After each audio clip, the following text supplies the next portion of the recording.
Picture this, the Malacanang Palace, a space where the country's political heavyweights gather. But this time, it's not just about the usual business. President Bongbong Marcos is at the helm, and some familiar faces are eyeing the highest seats in the land. Senate President Chiz Escudero and the honorable members of the Senate who are apparently now applying to be included in the Supreme Court. Hold up! Senators applying for a seat in the Supreme Court? Well, looks like the political game just leveled up in the Philippines.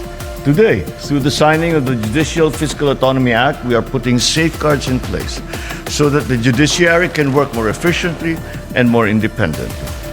Our Constitution already mandates the judiciary shall enjoy fiscal autonomy. Appropriations for the judiciary may not be reduced by the legislature below the amount appropriated for the previous year, and after approval shall be automatically and regularly released. President Marcos is all about strengthening the judiciary. But meanwhile, Senate President Chiz Escudero and a few key senators are openly eyeing the big judge chair of the Supreme Court. Now that's no small thing. Imagine lawmakers who spent years making and passing laws suddenly wanting to interpret them too. Is this a sign of ambition or a natural next step for seasoned legislators? Or not? Hello, is this the Senate? Yeah, just wanted to know if you're trying to wear both hats now, legislator and judge.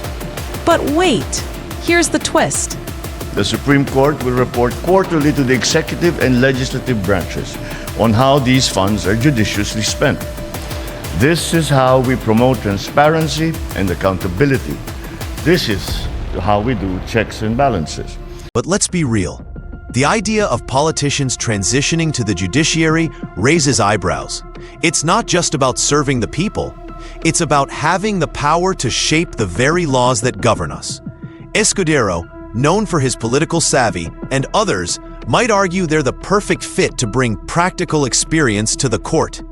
But how much of this is driven by genuine service, and how much by the desire for influence? From the makers of power plays and paybacks comes a new legal drama, Senators in Robes.